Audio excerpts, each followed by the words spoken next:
back to a brand new edition of Daily to Dynasty, your one-stop shop for all things fantasy football.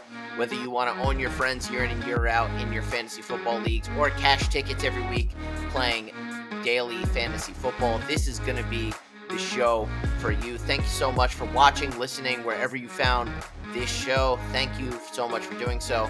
Please follow along with us on social media. Twitter is the preferred method of conversation. You can find the show at Daily to Dynasty, 2 spelled out. Myself, Craig Gorbanoff at cgorbs94. You can follow Rich at Coda522, or you can follow John at John Hazlett 475. Again, there's a couple of different ways to find this show, whether you're watching it on YouTube or you listen via podcast. But you can always go on over to anchor.fm/daily to dynasty. That is the kind of central hub for this show. And there you'll find a couple of different ways to interact with us. You can leave us a voicemail. You could support the show financially if you're so interested, and we'll provide you some private fantasy football consultation if you are so generous as to support the show that way. And, of course, you can always support the show for free by liking, subscribing, or leaving a 5-star rating wherever you are listening to this show. And lastly, guys, if you are a sports fan, I forgot how to talk this morning, which is important when you're hosting an online sports show. But if you guys love underdog stories, you'll love our friends at the Underdog newsletter. Every single week, they sift through hundreds of articles, videos, and podcast interviews. And then every Tuesday morning, they send out a bite-sized rundown of only the best stories you can find all in one place. You can subscribe to the newsletter at jokermag.com/newsletter and follow them on Twitter at jokermaghq. All right, guys, this has been a pretty crazy week in the NFL. It's been a pretty tame week for me personally. What's going on with you guys, Rich? Let's start with you. How's your week been? How's life treating you in the COVID era? Life's been good this week. No complaints. Everyone's healthy and happy. So I'm very good this week, Craig. That's always good to hear. And John, how's everything holding up in your end? Same. Everyone's happy. Everyone's healthy, and that's really what's important. And that's pretty much all you can ask for. And it's been a news-filled NFL week, which as football fans, we are of course interested in and delighted to hear even some of this crazy news coming out of the nation's capital of Washington, D.C. We'll get into that a little bit later on the show. Quite a doozy of a story coming out of Washington, as we are at this moment still waiting for their team name to change officially. But first, let's just talk about some updates around the NFL. The franchise tag deadline has come and gone, and some long-term deals have been signed. Derrick Henry and Chris Jones both locking in some longer-term contracts. Derrick Henry was a player is a player that I am a huge fan of. I think he's incredibly talented. I think he's going to go top 5 in most fantasy football leagues. But it's always interesting to see, right, how these players are going to perform once they get paid. They don't always have that same kind of hunger.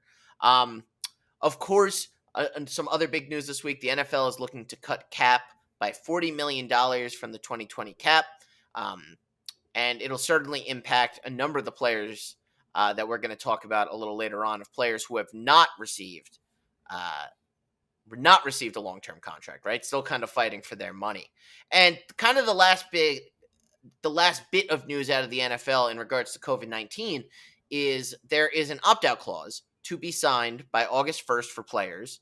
So anyone who does not feel comfortable playing this NFL season has the ability to opt out. So, Rich, let's start with you.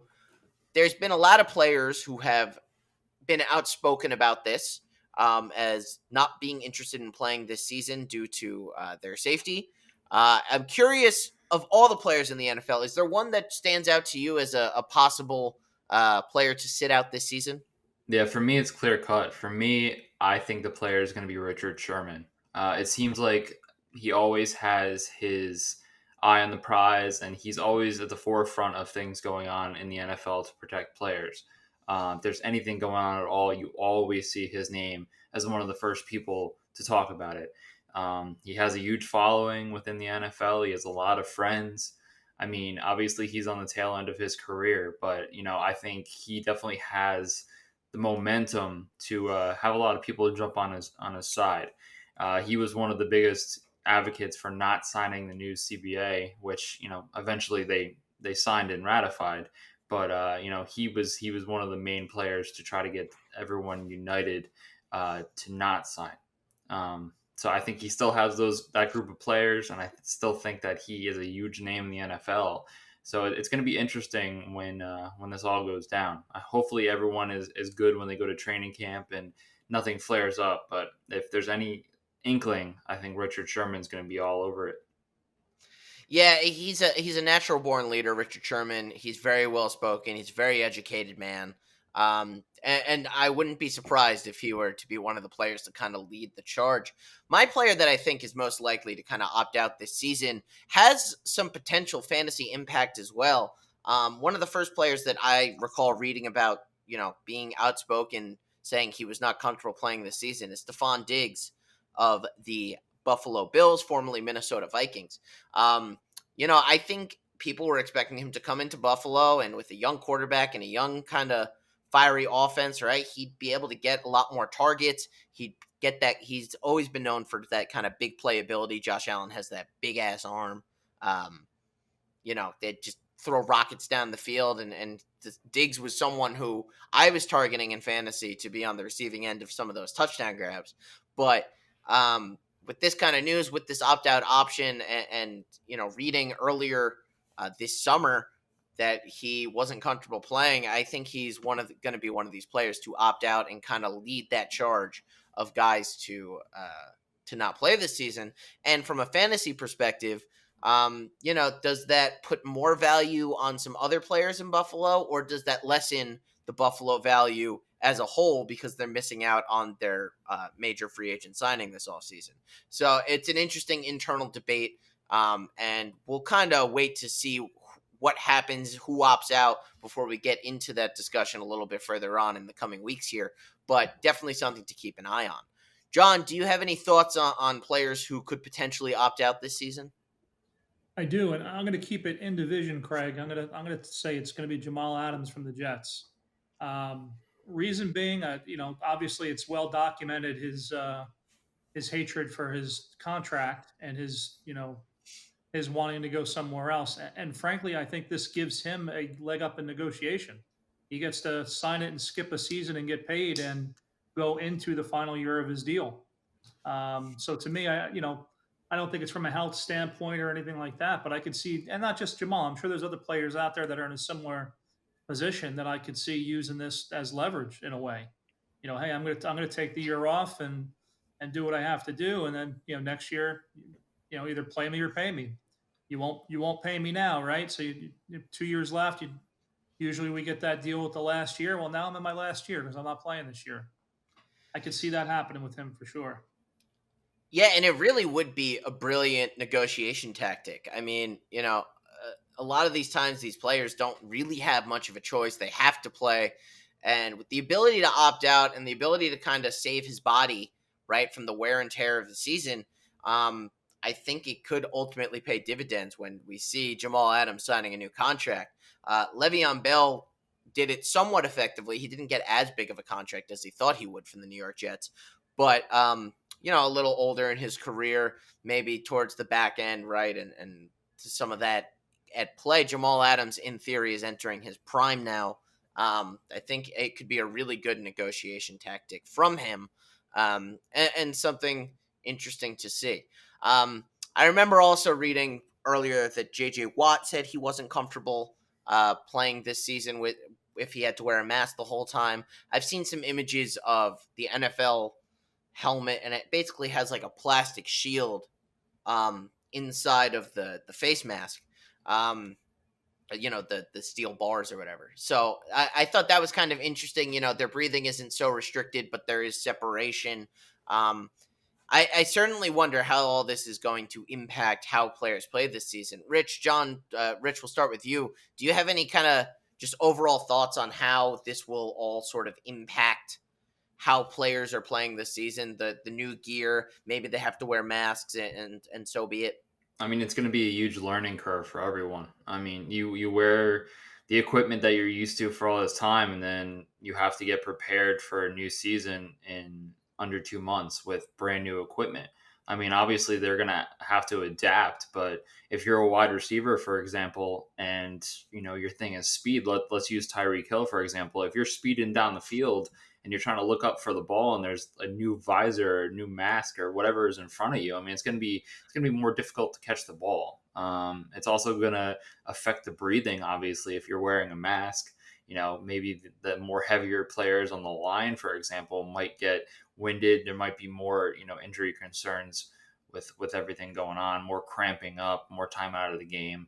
And then, of course, with, the virus itself, if anyone is affected, I mean, that's going to eat a part of the entire roster. So I think the equipment is kind of the least of the worries right now of what it could be. But I mean, as of right now, it seems like everything is going in the right direction for training camp. Earlier in the week, team doctors, on all 32 teams said that training camp could happen.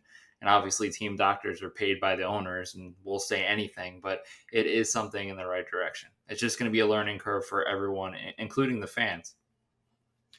And John, we'll kick it over to you. Same question. Well, I still don't think there's a guarantee we see football this year, honestly. So I think we all have to keep that in the back of our heads as well. As far as the face mask and things like that go, and wearing a mask, I know not all players wear a mouthpiece anymore, but if you think about it, it's kind of similar in the breathing, to being wearing a mouthpiece or a mask, or maybe some kind of hybrid of both is the right answer. I don't know. But I think players will adjust to it. It's definitely going to be something to make an adjustment for. And my thought, and I don't pretend to be a scientist, but I'm thinking of the high altitude places like Denver, where now you have something like that in front of your face. What kind of effect does that have? No one has the answer to that. So it's going to be interesting for sure. And hey, I just hope we are playing at some point this year, whether they delay the season or whatever. But let's all hope we have a season. Yeah, the entertainment value would be much appreciated during some of these crazy times. And let's assume there will be an NFL season for a moment here and discuss some players who are going to have to play on the franchise tag, right? Like, these guys did not get some long-term deals.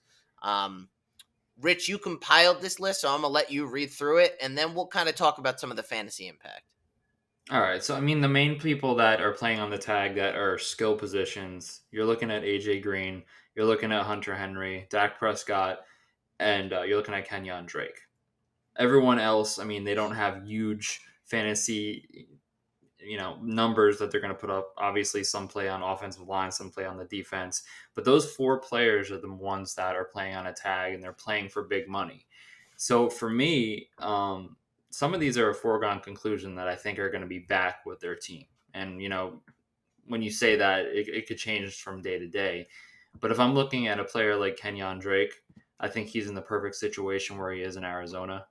Coming from Miami, being underutilized, and then he takes over for the bell cow, David Johnson, and never looks back. He has a fantasy year for the ages. He is in the perfect situation. He came out on social media and said, I don't care about not signing a long-term deal. I know it's going to come. He signed his franchise tag willingly. And AJ Green, on the other hand, it took him up until Friday to sign his franchise tag. And then immediately after signing it, he says, I want to play 4 more years in Cincinnati and retire. So he can go the road of Larry Fitzgerald and play his entire career with the team. And, he knows in the back of his head, the Bengals probably aren't going to win a championship in the next 4 years, but he can have a little fun before he retires with a new quarterback and a new system. And then the other two are completely up in the air. Hunter Henry seems like it would be a person that you would want to carry on your team.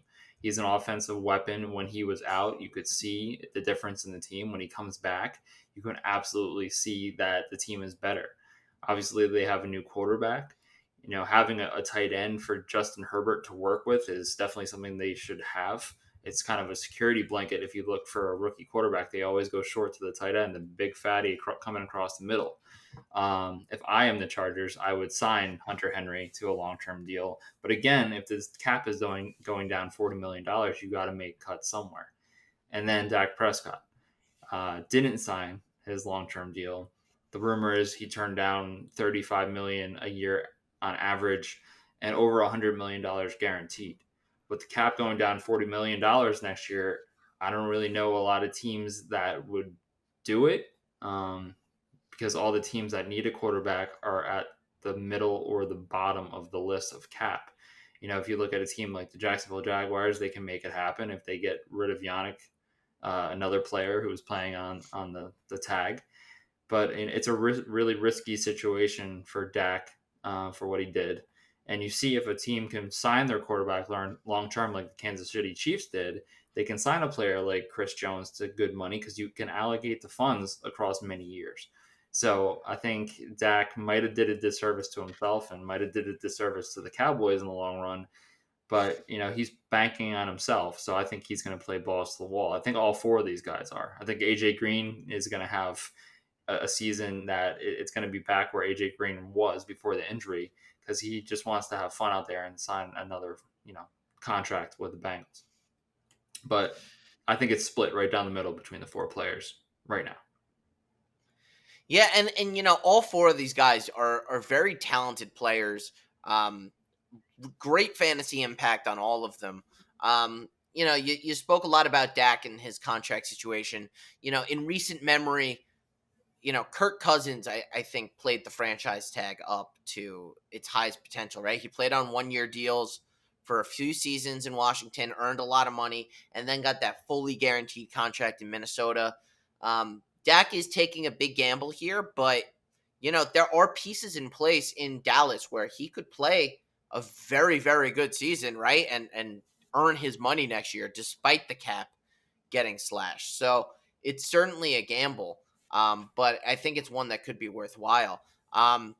Also, from a fantasy perspective, when I look at Hunter Henry, he is one of my favorite, I'll call them second tier tight ends.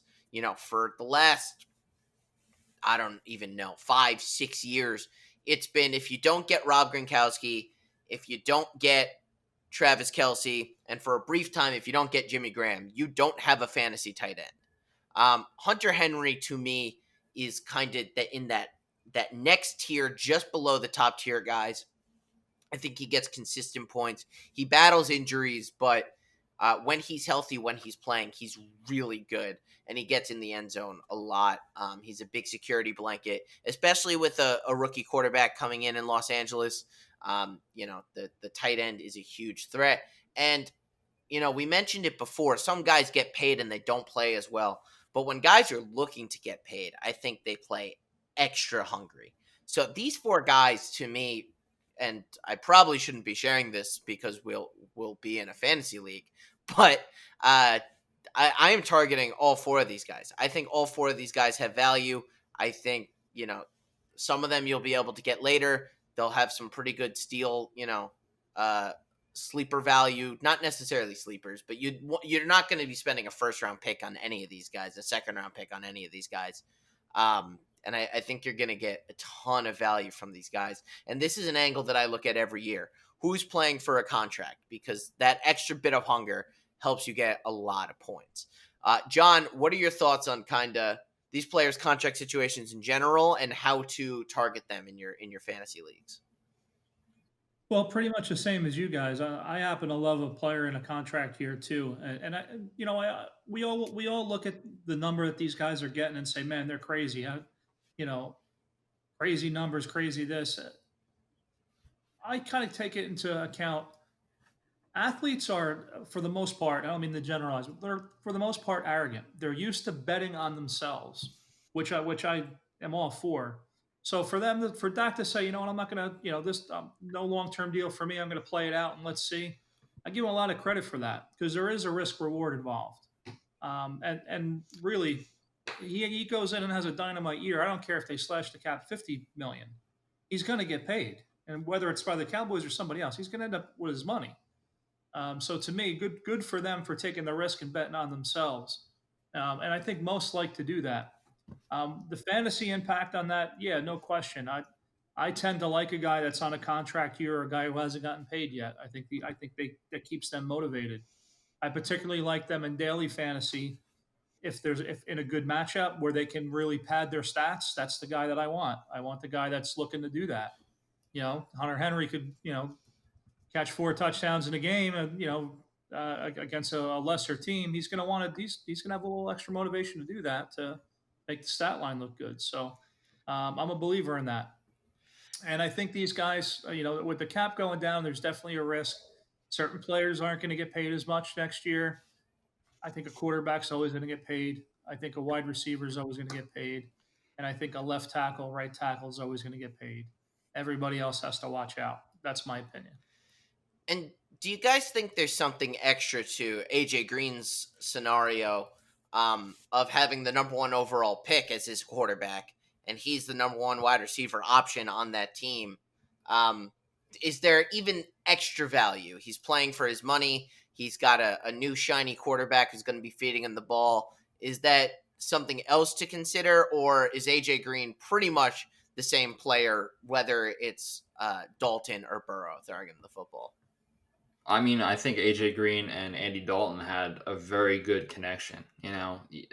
Andy Dalton wasn't always, the guy you would go to in fantasy football. He'd be the guy on your bench that you would have to start in a worst case scenario situation. But AJ Green and Andy Dalton, I mean, they definitely had a great connection.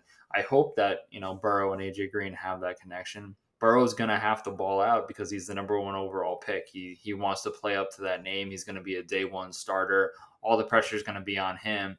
And in that situation in Cincinnati, AJ Green is still the clear-cut number one wide receiver there. And you have a lot of second-tier guys like Tyler Boyd and Auden Tate. But for me, AJ Green is the only number one on that team and the only one close to being a number one on that team.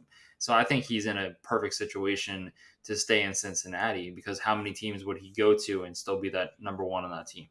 I think that it's going to be a lot of pressure on him to come back from injury and perform, but I think he's going to have more leeway to do so in a familiar situation, with the fans that love him and, the coaching staff that, even though they don't know him fully because he was off the field last year, I mean, he's still that guy.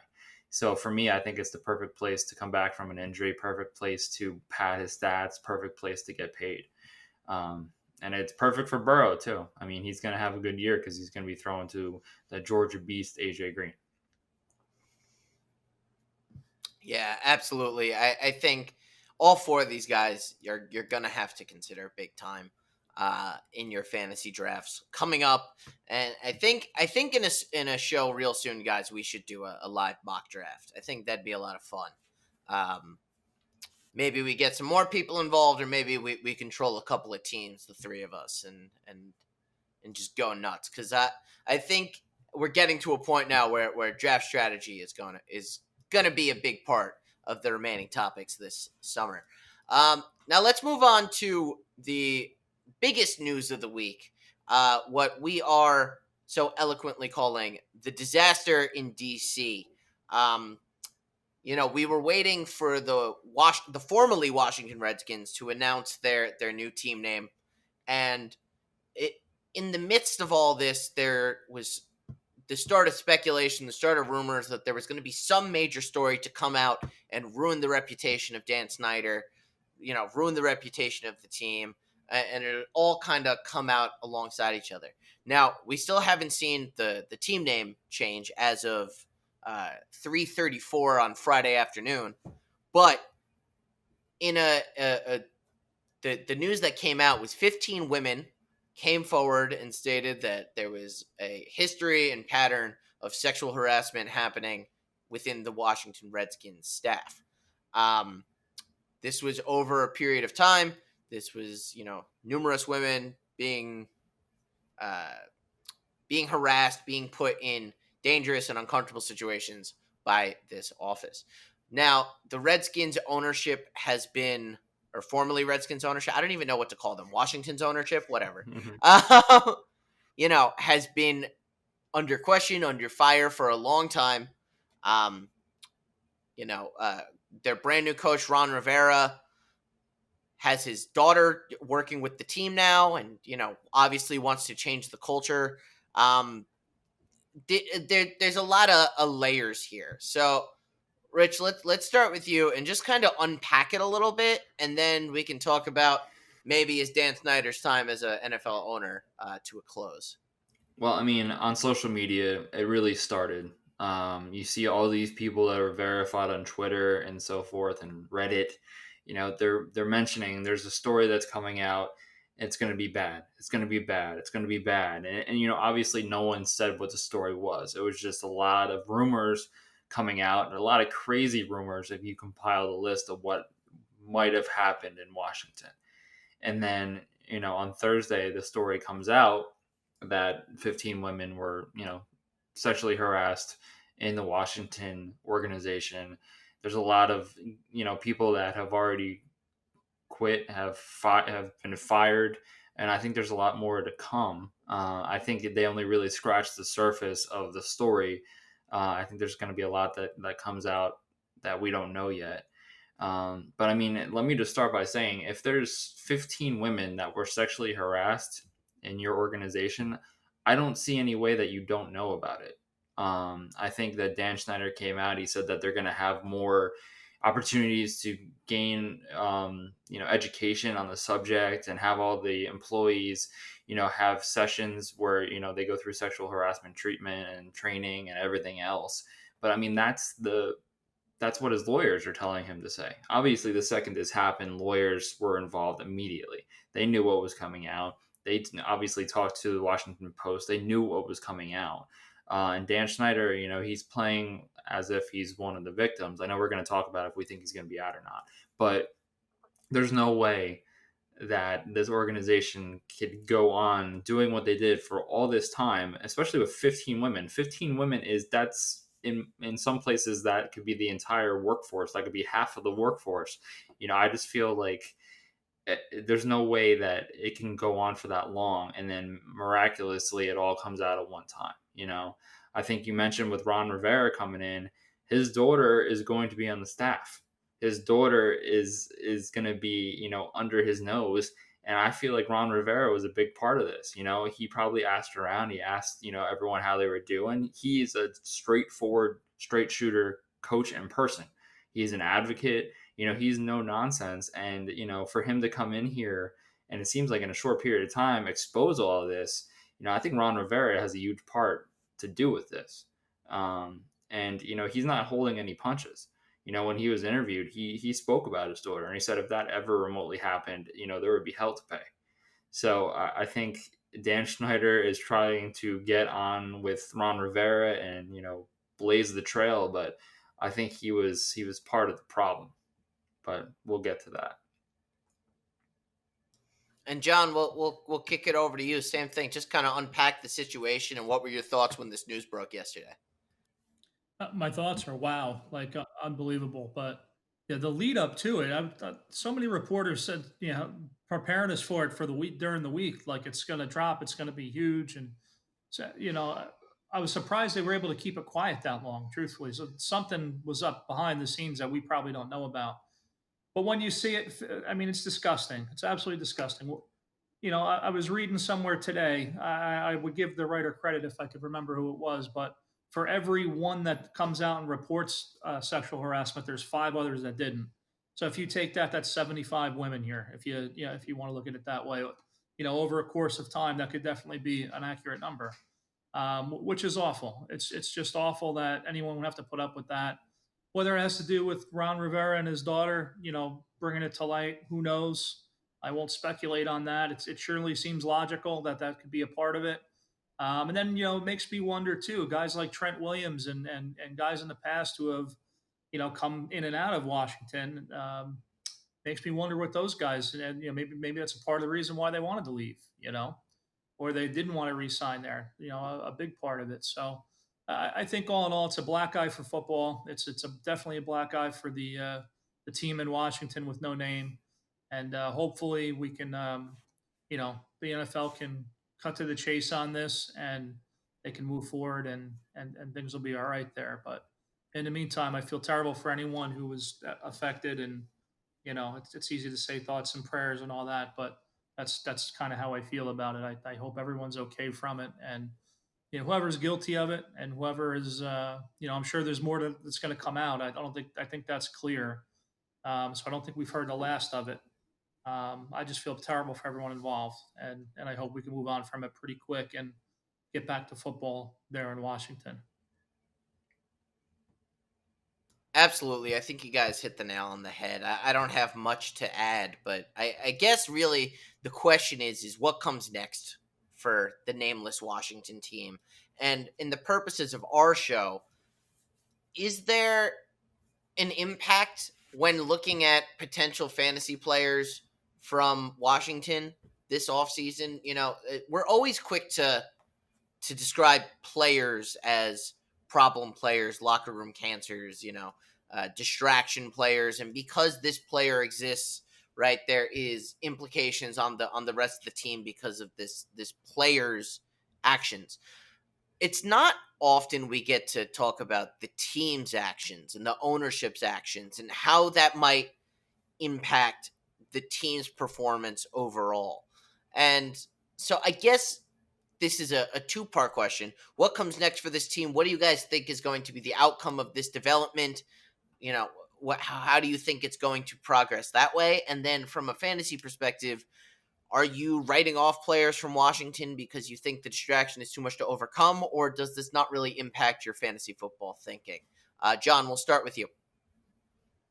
It doesn't impact it for me. I'm not a big believer in cancers in locker rooms and things like that.